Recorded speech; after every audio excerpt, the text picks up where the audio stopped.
ಎಲ್ರಿಗೂ ನಮಸ್ಕಾರ. Welcome back to my channel. ಇವತ್ತು ಶನಿವಾರ ಬೆಳಗ್ಗೆಯಿಂದನೇ ವ್ಲಾಗ್ನ ಸ್ಟಾರ್ಟ್ ಮಾಡ್ತಾ ಇದ್ದೀನಿ. ಬೆಳಗ್ಗೆ ನಾನಿಲ್ಲಿ ಹೊಸದಾಗಿ ತುಳಸಿ ಗಿಡನ ನೆಡ್ತಾ ಇದ್ದೀನಿ. ಬೆಳಗ್ಗೆ ಎದ್ದ ಕೂಡಲೇ ಗಿಡಗಳನ್ನು ನೋಡೋದ್ರಿಂದ ಮನಸ್ಸಿಗೆ ಶಾಂತಿ ಮತ್ತು ನೆಮ್ಮದಿ ಸಿಕ್ಕುತ್ತೆ. ಹಾಗೆ ನಮ್ಮ ಒತ್ತಡ ಆತಂಕ ಕಡಿಮೆ ಮಾಡೋದಕ್ಕೆ ಕೂಡ ಈ ಹಸಿರು ಗಿಡಗಳು ತುಂಬಾ ಹೆಲ್ಪ್ ಮಾಡುತ್ತೆ. ನಾವು ಪ್ರಕೃತಿಯೊಂದಿಗೆ ಸಂಪರ್ಕ ಬೆಳೆಸಿದಾಗ ಅದು ನಮಗೆ ಸಕಾರಾತ್ಮಕ ಭಾವನೆಯನ್ನು ತಂದುಕೊಡುತ್ತೆ. ಕಣ್ಣುಗಳಿಗೆ ಹಸಿರು ಬಣ್ಣ ಅಂದರೆ ಆರಾಮ ಅಂತಲೇ ಅನಿಸುತ್ತೆ. ಪ್ರಕೃತಿಯ ಸೌಂದರ್ಯವನ್ನು ಆಸ್ವಾದಿಸುವುದು ಆರೋಗ್ಯಕರ ಜೀವನ ಶೈಲಿಯ ಒಂದು ಭಾಗ ಅಂತಲೇ ಹೇಳ್ಬೋದು. ಹೀಗಾಗಿ ನಾನು ಕೂಡ ಬೆಳಗ್ಗೆ ಎದ್ದ ಕೂಡಲೇ ಈ ರೀತಿಯಾಗಿ ಹಸಿರು ಗಿಡಗಳನ್ನು ನೋಡೋದನ್ನು ಅಭ್ಯಾಸ ಮಾಡ್ಕೊಂಡಿದ್ದೀನಿ. ನಾನಿಲ್ಲಿ ಬೆಳಗಿನ ತಿಂಡಿಗೆ ಅಕ್ಕಿ ರೊಟ್ಟಿಯನ್ನು ರೆಡಿ ಮಾಡ್ಕೊಳ್ತಾ ಇದ್ದೀನಿ.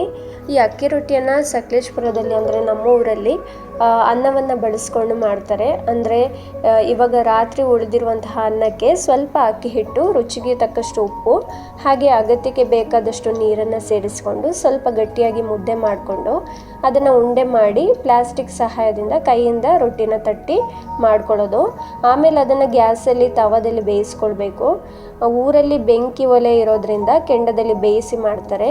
ಅದು ಇನ್ನೂ ಟೇಸ್ಟಿಯಾಗಿರುತ್ತೆ. ನಾವು ಮಾಡೋ ಅಕ್ಕಿ ರೊಟ್ಟಿ ರೆಸಿಪಿನ ಡೀಟೇಲ್ ಆಗಿ ಒಂದಿನ ನಾನು ವಿಡಿಯೋ ಮಾಡಿ ಹಾಕ್ತೀನಿ. ಹಾಗೆ ಪಕ್ಕದ ಮನೆಯವರು ದೋಸೆ ಮತ್ತು ಚಟ್ನಿನ ಕೊಟ್ಟಿದ್ದರು. ತುಂಬಾ ಟೇಸ್ಟಿಯಾಗಿತ್ತು. ಈ ರೀತಿಯಾಗಿ ನಾವು ಏನಾದರೂ ಅವರಿಗೆ ಶೇರ್ ಮಾಡೋದು, ಇಲ್ಲ ಅವರು ಏನಾದರೂ ಕೊಡೋದು, ಈ ರೀತಿಯಾಗಿ ಮಾಡ್ತಾನೆ ಇರ್ತೀವಿ. ಮಾರ್ನಿಂಗ್ ಟಿಫನ್ ಎಲ್ಲ ಮುಗಿಸ್ಕೊಂಡು ರೆಸ್ಟ್ ಮಾಡಿದ ಮೇಲೆ ಸ್ವಲ್ಪ ಹೊತ್ತಾದಮೇಲೆ ನಾನಿಲ್ಲಿ ಮಕ್ಕಳಿಗೋಸ್ಕರ ಜೋಳನ ಬೇಯಿಸ್ಕೊಳ್ತಾ ಇದ್ದೀನಿ. ಮಕ್ಕಳಂದ್ರೇ ಹಾಗೆ ಅಲ್ವಾ, ಅವಾಗವಾಗ ಏನಾದರೂ ತಿನ್ನೋಕ್ಕೆ ಕೇಳ್ತಾನೆ ಇರ್ತಾರೆ. ಅವರು ತಿನ್ನೋದು ಸ್ವಲ್ಪನಾದ್ರೂ ಬೇರೆ ಬೇರೆ ವೆರೈಟಿ ಅಂತೂ ಮಾಡಿಕೊಡ್ತಾನೆ ಇರಬೇಕು ಅವರಿಗೆ. ಹಾಗೆ ಕಸದ ಲಾರಿ ಬಂದಿತ್ತು ಅಂತ ಹೇಳಿ ಕಸ ಹಾಕಿಬಿಟ್ಟು ಬಂದೆ. ಹಾಗೆ ಇಲ್ಲಿ ನಾಳೆ ಬೆಳಗಿನ ಟಿಫನ್ಗೋಸ್ಕರ ಪಡ್ಡು ಮಾಡ್ಕೊಳ್ಳೋಣ ಅಂತ ಹೇಳಿ ಅಕ್ಕಿ ಮತ್ತು ಉದ್ದಿನ ಬೇಳೆನ ನೆನೆ ಹಾಕ್ಕೊಳ್ತಾ ಇದ್ದೀನಿ. ಪ್ರತಿದಿನ ಬೆಳಿಗ್ಗೆ ಒಂದೇ ರೀತಿಯ ಟಿಫನ್ ತಿನ್ನೋಕ್ಕೆ ತುಂಬಾ ಬೋರ್ ಆಗುತ್ತೆ. ಅದಕ್ಕಾಗಿ ನಾನು ನಮ್ಮ ಮನೆಯಲ್ಲಿ ಸಾಧ್ಯವಾದಷ್ಟು ಪ್ರತಿದಿನ ಬೇರೆ ಬೇರೆ ರೀತಿಯ ಅಡುಗೆನ ಮಾಡೋಕ್ಕೆ ಟ್ರೈ ಮಾಡ್ತೀನಿ. ಇವಾಗ ನೀವು ನೋಡ್ತಾ ಇರೋದು ಸಂಜೆಯ ವಿಡಿಯೋ ಕ್ಲಿಪ್ಪಿಂಗ್ಸ್. ಇವಾಗ ಡೈಲಿ ಬ್ಯಾಂಗ್ಳೂರಲ್ಲಿ ಮಳೆ ಬರ್ತಾ ಇರೋದ್ರಿಂದ ಸಂಜೆ ಆಗ್ತಿದ್ದಂಗೆ ಕರೆಂಟ್ ಕೂಡ ಇರಲ್ಲ. ಹಾಗಾಗಿ ನಾನು ಚಾರ್ಜಿಂಗ್ ಲೈಟನ್ನು ಹಾಕೊಂಡಿದ್ದೀನಿ. ಹಸ್ಬೆಂಡ್ ಇಲ್ಲಿ ಆಫೀಸ್ ಮುಗಿಸ್ಕೊಂಡು ಮ್ಯಾಂಗೋನ ತಗೊಂಡು ಬಂದಿದ್ರು. ಅದನ್ನು ಚೆನ್ನಾಗಿ ವಾಶ್ ಮಾಡಿಕೊಂಡು ಎತ್ತಿಡ್ತಾ ಇದ್ದೀನಿ. ಇವಾಗ ಮಾವಿನ ಹಣ್ಣಿನ ಸೀಸನ್ ಆಗಿರೋದ್ರಿಂದ ಈ ಮಾವಿನ ಹಣ್ಣು ತುಂಬಾ ಟೇಸ್ಟಿಯಾಗಿತ್ತು. ಹಾಗೆ ಮಗಳಿಗೂ ತಿನ್ನೋಕ್ಕೆ ಕೊಟ್ಟೆ. ಮಾವಿನ ಹಣ್ಣನ್ನು ಮಕ್ಕಳು ಕೂಡ ಅಷ್ಟೇ ತುಂಬಾ ಇಷ್ಟಪಟ್ಟು ತಿಂತಾರೆ. ಇವಾಗ ನೆನೆಸಿಟ್ಟಿರುವಂತಹ ಉದ್ದಿನಬೇಳೆ ಮತ್ತು ಅಕ್ಕಿನ ನೋಡ್ತಾ ಇದ್ದೀನಿ. ಹಾಗೆ ಇದನ್ನು ಇವಾಗ ಗ್ರೈಂಡ್ ಮಾಡ್ಕೋಬೇಕು. ಅಕ್ಕಿ ಮತ್ತು ಉದ್ದಿನಬೇಳೆನ ಚೆನ್ನಾಗಿ ವಾಶ್ ಮಾಡಿಕೊಂಡು ಇವಾಗ ಇದನ್ನು ಗ್ರೈಂಡ್ ಮಾಡ್ಕೊಳ್ತಾ ಇದ್ದೀನಿ. ಇದಕ್ಕೆ ಸ್ವಲ್ಪ ಅನ್ನವನ್ನು ಸೇರಿಸ್ಕೊಂಡು ಸ್ವಲ್ಪನೇ ನೀರನ್ನು ಹಾಕ್ಕೊಂಡು ನೈಸಾಗಿ ಗ್ರೈಂಡ್ ಮಾಡ್ಕೊಳ್ತಾ ಇದ್ದೀನಿ ನಾಳೆ ಪಡ್ಡು ಮಾಡ್ಕೊಳ್ಳೋದಕ್ಕೆ. ಮಾರ್ನಿಂಗ್ ಟಿಫನ್ಗೆ ಡೈಲಿ ರೈಸಲ್ಲಿ ಮಾಡಿರುವಂತಹ ಐಟಮನ್ನು ಮಾಡ್ಕೊಂಡು ತಿನ್ನೋದು ಅಷ್ಟೊಂದು ಒಳ್ಳೆಯದಲ್ಲ. ಅದಕ್ಕಾಗಿ ನಾನು ಕೆಲವೊಮ್ಮೆ ಇಡ್ಲಿ ಇಲ್ಲ ಪಡ್ಡು, ದೋಸೆ ಈ ರೀತಿಯಾಗಿ ಬೇರೆ ಬೇರೆ ಥರದ ಐಟಮ್ ತಿಂಡಿನ ಮಾಡ್ಕೊಳ್ತೀನಿ. ಪಡ್ಡು ಮಾಡೋದಕ್ಕೆ ನಾನು 2 ಗ್ಲಾಸ್ ಅಕ್ಕಿಗೆ ಅರ್ಧ ಗ್ಲಾಸಷ್ಟು ಉದ್ದಿನಬೇಳೆ ಹಾಗೆ ಸ್ವಲ್ಪ ಅನ್ನವನ್ನು ಸೇರಿಸ್ಕೊಂಡಿದ್ದೇನೆ. ಇವೆಲ್ಲವನ್ನು ಚೆನ್ನಾಗಿ ನೆನೆಸ್ಬಿಟ್ಟು ಇವಾಗ ನೈಸಾಗಿ ಗ್ರೈಂಡ್ ಮಾಡ್ಕೊಳ್ತಾ ಇದ್ದೀನಿ. ಈ ಪಡ್ಡುಗೆ ಅನ್ನನ ಸೇರಿಸ್ಕೊಳ್ಳೋದ್ರಿಂದ ತುಂಬಾ ಸಾಫ್ಟಾಗಿ ಬರುತ್ತೆ ಮತ್ತು ಟೇಸ್ಟ್ ಕೂಡ ತುಂಬಾ ಚೆನ್ನಾಗಿರುತ್ತೆ. ನೈಟ್ ಊಟಕ್ಕೆ ಚಿಕನ್ ಸಾಂಬಾರನ್ನು ಮಾಡ್ತಾ ಇದ್ದೀನಿ. ಹಾಗೆ ಚಿಕನ್ ಸಾಂಬಾರು ಪಡ್ಡುಗೆ ಕಾಂಬಿನೇಷನ್ ಆಗಿ ತುಂಬಾ ಚೆನ್ನಾಗಿರುತ್ತೆ.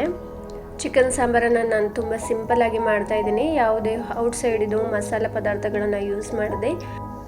ಸಾಮಾನ್ಯವಾಗಿ ಚಿಕನ್ ಇಲ್ಲ ಬೇರೆ ಯಾವುದೇ ನಾನ್ ವೆಜ್ಜನ್ನು ನಾವು ವೀಕೆಂಡಲ್ಲಿ ಮಾತ್ರ ಮಾಡ್ಕೊಳ್ತೀವಿ. ವೀಕ್ ಡೇಸಲ್ಲಿ ಹೆಚ್ಚಾಗಿ ತರಕಾರಿಗಳನ್ನು ಸಾಂಬಾರಿಗೆ ಬಳಸ್ಕೊಳ್ತೀವಿ. ಡೈಲಿ ನಾನ್ ವೆಜ್ ತಿನ್ನೋದು ಆರೋಗ್ಯ ದೃಷ್ಟಿಯಿಂದ ಕೂಡ ಒಳ್ಳೆಯದಲ್ಲ. ತರಕಾರಿ ಸಾಂಬಾರು ಮಾಡ್ಕೊಂಡಾಗ ಬೇಕನ್ಸಿದಾಗ ನಾವು ಎಗ್ ಆಮ್ಲೆಟ್ ಇಲ್ಲ ಎಗ್ಗನ್ನು ಬೇಯಿಸ್ಕೊಂಡು ತಿಂತೀವಿ.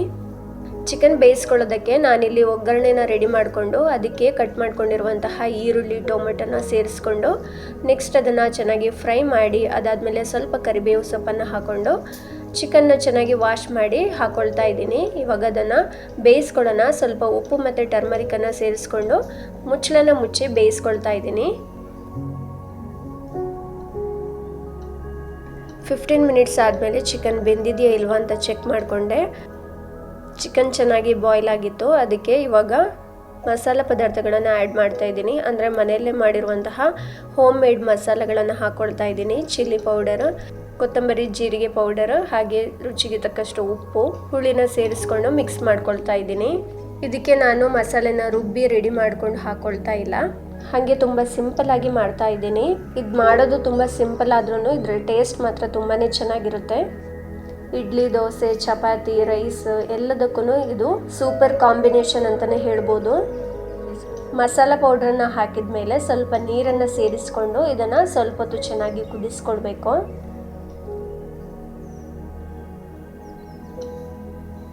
ಚಿಕನ್ ಸಾಂಬಾರ್ ರೆಡಿ ಆಯಿತು. ಇವಾಗ ಚಪಾತಿನ ಮಾಡ್ಕೊಳ್ತಾ ಇದ್ದೀನಿ. ನೈಟ್ ಊಟಕ್ಕೆ ಚಿಕನ್ ಸಾಂಬಾರು, ರೈಸ್ ಹಾಗೆ ಚಪಾತಿನ ಮಾಡ್ಕೊಂಡ್ವಿ. ನೋಡಿದ್ರಲ್ವ ಫ್ರೆಂಡ್ಸ್, ಇವತ್ತಿನ ನನ್ನ ಶಾರ್ಟ್ ರೂಟೀನನ್ನು ನಿಮ್ಮ ಜೊತೆ ಶೇರ್ ಮಾಡ್ಕೊಂಡಿದ್ದೀನಿ.